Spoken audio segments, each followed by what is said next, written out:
On a quiet farm lived a little lamb named Clover. She had soft white wool and big curious eyes.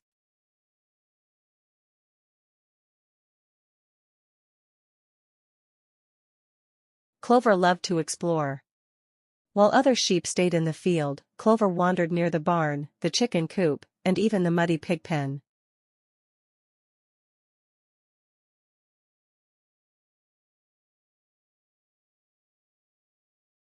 One sunny day, Clover followed a butterfly beyond the fence. She soon got lost in the tall grass.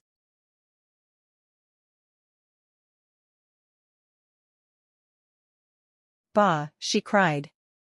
The butterfly was gone, and she couldn't find her way back.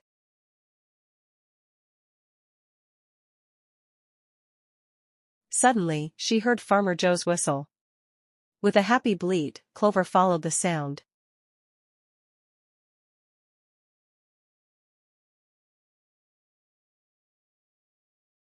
Back at the pasture, her mother nuzzled her gently. Clover smiled. Adventure was fun, but home was best.